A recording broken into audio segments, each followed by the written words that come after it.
The skill of psychological acceptance is probably one of the most important you can have in your toolkit. I would also say it's probably one of the hardest. Here's a really nice metaphor that conveys how you can use it practically in your own life. The metaphor is called the paper ball exercise. To do this, you're going to need a piece of paper and a pen, and you're also going to need a difficult emotion that you yourself struggle with and find difficult to sit with. And what I'd like you to do is simply write the name of that emotion on a piece of paper, just like I've done here. So for me, it's anxiety. Anxiety is the emotion that I struggle with the most.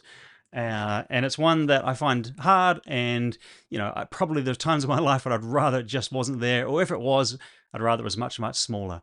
So write that down on a piece of paper, and then what I'd like you to do is to do the thing that you probably usually do on automatic pilot in response to this feeling. Like you try and get rid of it, or you try and make it small. So crush the piece of paper down as small as you can. And this is a little bit like, what have you tried so far in response to this feeling? And notice, first of all, it feels kind of good. It's gone. It's certainly much less present than it was before. So get it nice and small, but you want to really make it small. Like, let's really try and get rid of this feeling as much as you can. And as you're trying to get rid of it and trying to get it as small as possible, and you start to notice some of the other qualities that show up. Like, I've been trying this for a while now. My fingers are starting to get kind of tired. I'm getting a little bit frustrated with myself. This isn't working as it should.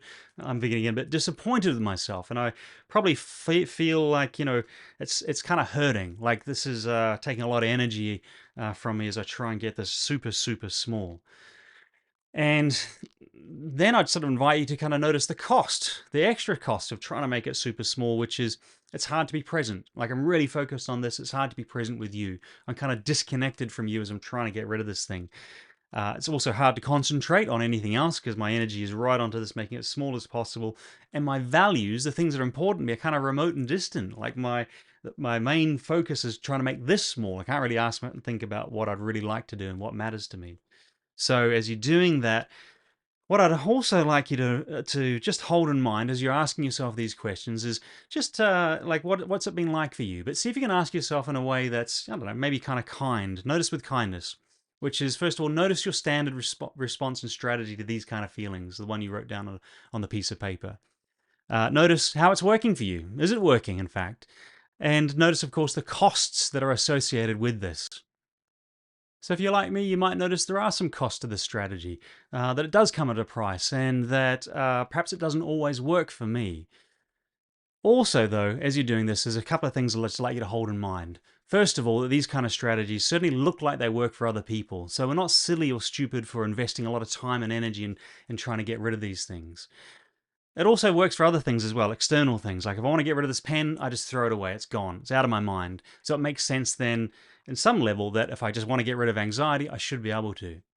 Lastly, or second to last, is that it's probably worked before. There are times in my life where I have successfully gotten rid of anxiety, but maybe not necessarily over the longer term.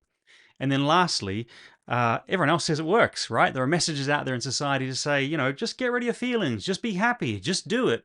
And it sort of makes it seem like it's super easy to get rid of this stuff. So then I have one last question to you, which is, given that, would you be open to doing something different? Would you be open to a different relationship with this experience? And this different relationship is characterized by responding to it as if it was precious. Like imagine holding this feeling as if it was a baby bird or like a newborn infant. How would you respond differently to that?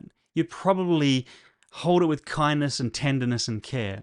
And although probably that's a little counterintuitive for difficult feelings like anxiety, what I'd like you to remember is this feeling is in fact, it's part of you. It's like it is you. So if we're able to respond differently, then would create this very different relationship with this experience. It's not characterized by fighting and trying to get rid of it in unproductive or perhaps unworkable ways, but we just simply allow it to be there because it already is. Lastly, then, just at the end of this exercise, I'd ask you to notice what you now notice. Like, how do you respond differently? How do you think about this thing differently? And how might you respond differently to it the next time it shows up in your life?